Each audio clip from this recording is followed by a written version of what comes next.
great cheaters. In which case, Pernah gak sih lo bertanya-tanya gimana orang-orang zaman dahulu itu bisa pintar banget, bisa menjadi manusia yang sangat cerdas, bisa menemukan atau menciptakan sesuatu yang pada akhirnya itu sangat berguna banget nanti buat di masa depan. Dan jawabannya ya mereka semua itu belajar gitu. Sehingga membuat kita orang-orang yang hidup di masa sekarang ini kayak berpikir bagaimana sih orang zaman dulu yang semuanya itu masih terbatas bisa menemukan atau menciptakan suatu hal yang sangat luar biasa. Yang bahkan mungkin orang zaman sekarang aja tuh belum tentu bisa untuk melakukannya. Apakah semua itu karena keterbatasan itu yang pada akhirnya membuat mereka harus bergerak untuk menemukan atau menciptakan sesuatu yang mereka pikirkan itu harus menjadi kenyataan, entah berbentuk benda ataupun sebuah teori pemahaman. it's essential to understand relativity. Now, I want you all to close your eyes. Dalam beberapa menit ke depan, di sini gue akan ngebahas tentang bagaimana sih seorang ilmuwan Albert Einstein itu berpikir mencari solusi ketika ia meriset sesuatu yang nanti bakal jadi penemuan besarnya itu, dan hal itu bisa juga kita contohkan dalam kehidupan kita sehingga membuat kita bisa membentuk pola pikir yang lebih luas lagi dalam karakter kita sendiri gitu. Oke, bersama gue Angga Tama, selamat datang di channel Sebat Santuy.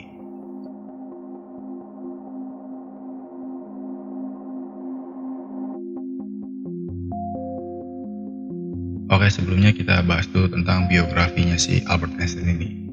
Albert Einstein, seorang ilmuwan hebat di abad ke-20 ini telah banyak memberi kontribusi untuk peradaban dunia pada saat ini. Salah satu penemuan hebatnya adalah tentang teori relativitas dan juga tentang konsep ruang dan waktu. Lahir pada tanggal 14 Maret 1879 di Ulm-Rotenburg, Jerman. Sorry kalau penyebutannya agak salah. Kota tersebut terletak di kaki gunung pegunungan Swabian Alpen. Ayahnya bernama Hermann Einstein, adalah seorang penjual keranjang burung dan pekerja elektronika. Sedangkan ibunya Pauline merupakan seorang keturunan Yahudi.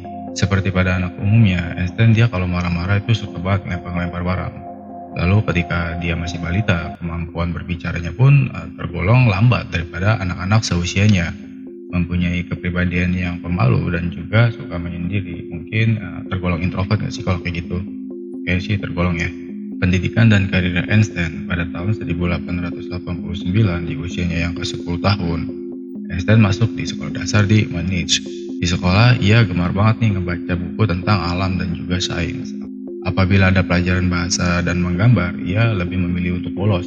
Kebiasaan ini berlanjut hingga memasuki sekolah menengah pertama, bahkan sekolah menengah atas pun juga sama gitu, yang menyebabkan dia tidak lulus dan hanya memperoleh keterangan bahwa dia pernah sekolah di SMP dan juga di SMA. Kemudian tahun 1895, Einstein gagal diterima di pendidikan tinggi bernama Federal Institute of Technology di Zurich, Swiss, dengan alasan usianya yang masih terlalu muda. Setelah usianya cukup, ia kembali mendaftar di perguruan tinggi tersebut. Setelah lulus, ia juga pernah ditolak nih buat menjadi asisten dosen. Lalu ia bekerja sebagai pengajar matematika di Technical High School di Winterthur.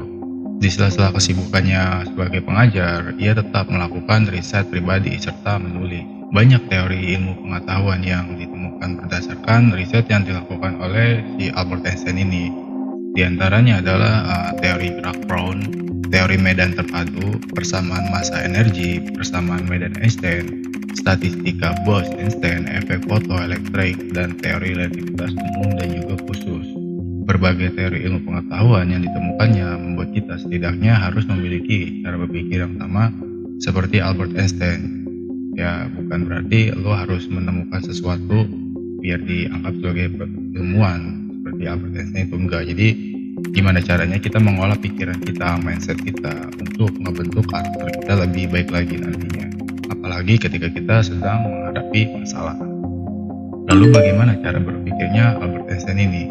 Ya seperti pada manusia umumnya aja sebenarnya, tanpa kita sadari ya dalam keseharian kita pun juga udah ngelakuin bagaimana cara si Einstein ini berpikir, yaitu dengan cara memiliki rasa ingin tahu yang besar gitu. Jadi ya lo harus kepo terhadap sesuatu yang positif gitu ya arahnya, bukan yang negatif. Dan itu sekaligus dapat meningkatkan pengetahuan lu juga dan juga value lu sendiri gitu. Jadi Kalau misalkan ada hal yang membuat lu penasaran dan bikin diri lu tertarik, nah itu tuh yang harus lu kulik gitu. Jadi harus dicari tahu lagi detailnya itu seperti apa gitu. Lu harus meriset, menganalisa dan sebagainya lah. Ya kita ambil aja contohnya gini deh. Ketika lu penasaran gimana sih caranya pesawat itu bisa terbang, padahal pesawat itu kan besar dan juga berat. Karena lu penasaran akan hal itu, ya lu cari tahu lah akhirnya sampai detail kalau pesawat itu bisa terbang karena ini, karena itu, dan sebagainya lah gitu. Nilai yang lu dapat dari hasil penasaran lu itulah yang nantinya akan membuat lu bisa berkembang lebih jauh lagi. Layaknya kita ingin tahu cara bangkit setelah gagal dalam berbisnis misalnya. Maka ya kita harus belajar dan terus berusaha untuk mengolah bisnis dengan baik, bukan malah langsung pindah haluan dan gak ingin berbisnis lagi. Nah kalau kayak gitu itu bahaya sih sebenarnya. Jadi kayak lu cuman dapat pengetahuan setengah-setengah, alhasil ya udah seharusnya lu bisa mengulang itu yang nantinya ke depannya itu bakal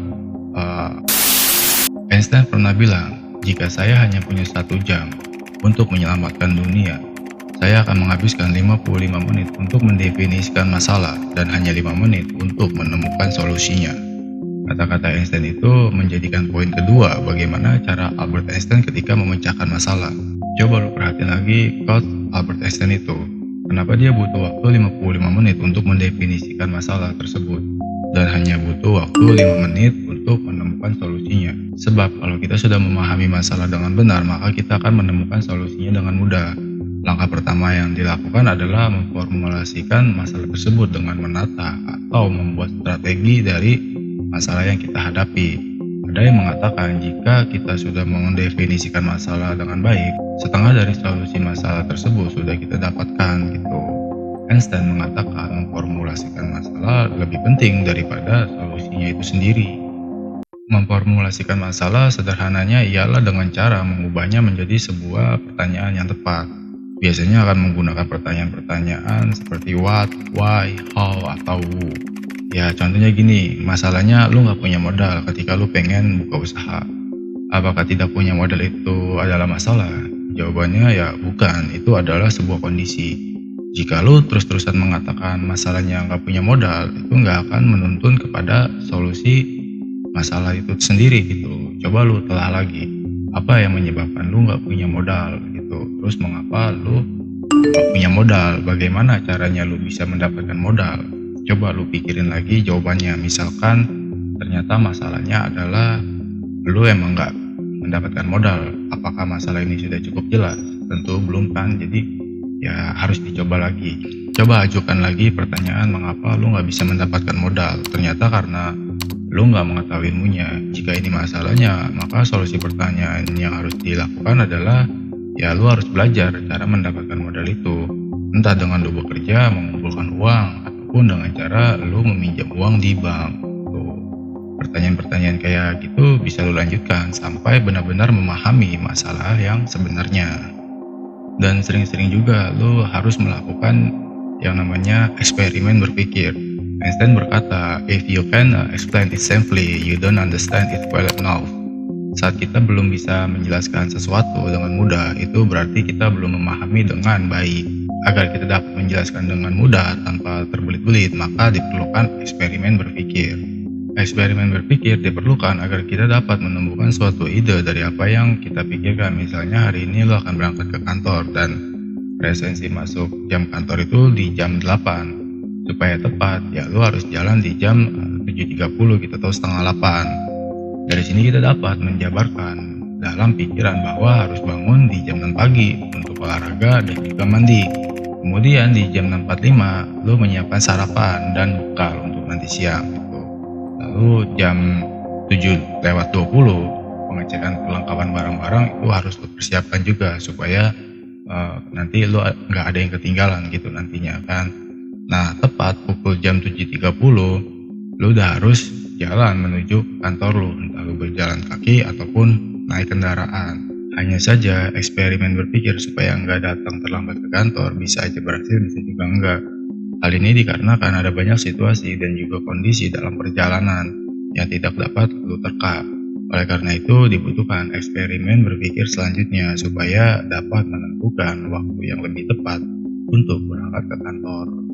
Melakukan eksperimen berpikir dapat membantu kita untuk memunculkan ide-ide baru supaya bisa melakukan segala sesuatu dengan tepat dan juga efisien. Dan hal ini juga bisa merembet bagaimana lu mengatur time management lu sendiri nantinya. Poin selanjutnya dalam buku yang berjudul Berpikir ala Einstein dan Bertindak ala Gadin, menjadi manusia jenius sejak dalam pikiran dan sederhana dalam kehidupan, karya J. Ferdinand Setiabudi menuliskan bahwa seseorang hanya akan melihat suatu peluang selama ia tidak berusaha berpikir secara universal dalam hidupnya. Ya, memang benar, apabila kita tidak berani berpikir secara universal, maka kita akan terjebak dalam satu pemahaman saja. Hal ini mengakibatkan kita memiliki ego yang tinggi, menjadi tidak mudah menerima kritik dan juga saran. Bahkan kita nggak memiliki perubahan berpikir dalam hidup kita. J. Ferdinand menuliskan bahwa ciri khas berpikir secara universal adalah melihat masalah dari berbagai sudut pandang yang menyeluruh, luas, dan utuh, holistik. Cara berpikir universal ini diterapkan Einstein saat ia mengerjakan soal fisika yang rumit, sehingga kita pun tidak pernah mendengar berita bahwa Einstein mengalami stres ataupun depresi. Hal ini dikarenakan ia selalu memikirkan berbagai cara dan memungkinkan agar dapat keluar atau memecahkan suatu masalah. Kita pun tidak harus menerapkan cara berpikir universal hanya saat mengerjakan soal fisika saja seperti Einstein. Namun, kita dapat menerapkannya dalam keseharian dengan berpikir secara universal saat ada masalah. Karena setiap yang kita hadapi pasti ada jalan keluarnya. Hanya saja kadang kita memblokade pikiran kita sendiri, sehingga seringkali menemukan jalan buntu. Inilah yang membuat kita stres dan juga depresi. Karena ketidakmampuan kita dalam menghadapi dan menyelesaikan suatu masalah secara utuh. Gue pun juga begitu, masih sering stres ketika ada masalah, tetapi tetap berusaha untuk berpikir secara universal dan mencari jalan keluar dari sebuah masalah itu sendiri. Dan poin yang terakhir, J. Ferdinand menuliskan bahwa Albert Einstein adalah salah satu tokoh yang terbiasa berpikir aktual, terutama terkait akibat buruk dari tenaga nuklir. Pada 9 Agustus tahun 1939, Einstein menuliskan surat yang ditunjukkan kepada Presiden Amerika Serikat, yakni Franklin Delano Roosevelt. Surat tersebut berisi tentang permintaannya supaya nuklir dimanfaatkan sebagai penelitian, bukan sebagai senjata maupun pemusnah massal. Yang mana apabila ilmuwan Jerman De Peenemünde berhasil mengembangkan bom atom menggunakan rumus MC kuadrat yang ditemukannya, kekhawatirannya akan disalahgunakan. Karena mengetahui kemungkinan buruk dari teori yang ditemukannya, makanya Einstein tidak mau hal tersebut itu terjadi. Dengan demikian, kita dapat memahami bahwa sikap Einstein mengirim surat tersebut tidak hanya berlandaskan teori saja, tetapi juga aktual. Kita dapat meniru cara berpikir secara aktual ala Albert Einstein. Menurut J. Ferdinand, kita disebut mampu berpikir secara aktual apabila berani mewujudkan sesuatu yang dicita-citakan. Oleh sebab itu, apapun yang kita inginkan, hendaknya nggak hanya dipikirin aja, tapi juga diwujudkan dalam tindakan nyata. Hanya saja dalam proses mewujudkan keinginan ini, kita harus menyertakan kewaspadaan supaya tidak merugikan diri sendiri dan juga orang lain. Misalnya kita ingin menjadi pembisnis yang sukses, ya jangan hanya berimajinasi aja, tapi mewujudkan imajinasi bisnis yang sukses itu ke dalam tindakan yang nyata. Kadang saat berimajinasi bisnis, kita tiba-tiba bisa aja langsung berkembang dan juga sukses. Namun faktanya tidak demikian, kita butuh proses dan juga perjuangan supaya bisnis menjadi sukses. Kita perlu untuk belajar manajemen waktu, keuangan, kepemimpinan demi menjalankan bisnis. Selain itu, kita juga harus belajar teknik marketing demi memasarkan produk dengan baik. Yang pasti, semua itu butuh kesabaran dan harus tetap berpikir secara aktual. Menurut pandangan gue pribadi, generasi sekarang ini dari 5 poin yang gue jelasin tadi, mungkin hanya 4 dari 10 yang bisa menerapkannya. Sisanya ya udah masa bodoh aja. Misalnya aja apa yang mereka lihat di sosial media deh. Tanpa berpikir lebih lanjut dalam isi konten itu yang dikatakan A, ya mereka akan mengira itu adalah A jawabannya, tanpa menganalisa atau mendalami lagi permasalahannya. Sumbernya dari mana, ya mereka seakan-akan percaya aja kalau itu memang benar-benar valid isi beritanya.